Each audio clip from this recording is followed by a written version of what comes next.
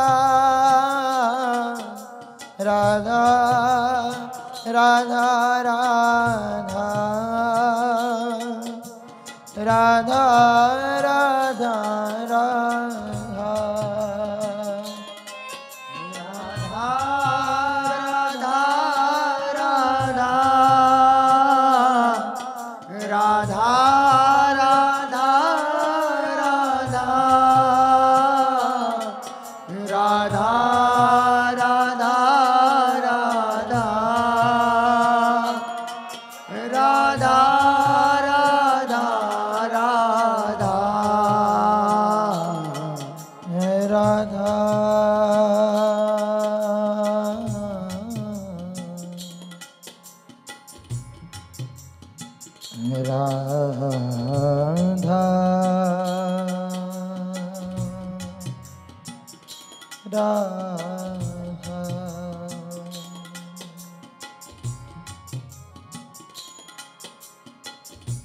इतना तो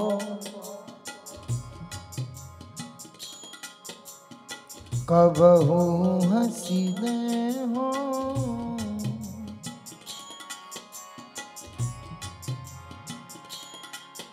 इतना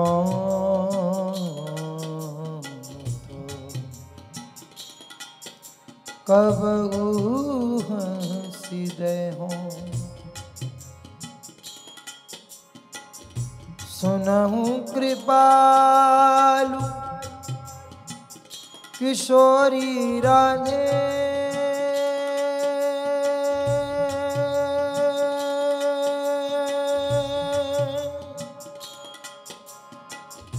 सुनहु कृपालु किशोरी राधे राधे राधे राधे राधे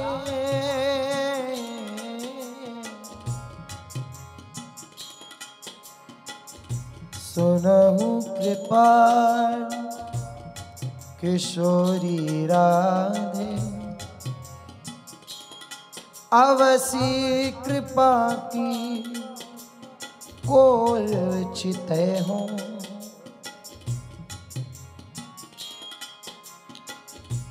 इतना तो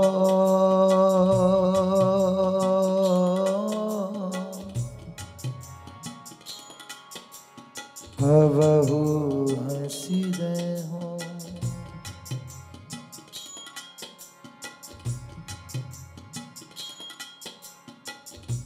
तुम मोही मिलो मिलो ना कृपा निधि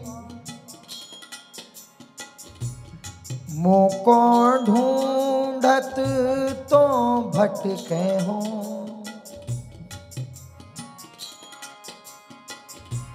तुम मेरी सुनो सुनो ना किशोरी हाँ मोको तो नित दीन रटे हो हाँ तुम मेरी बात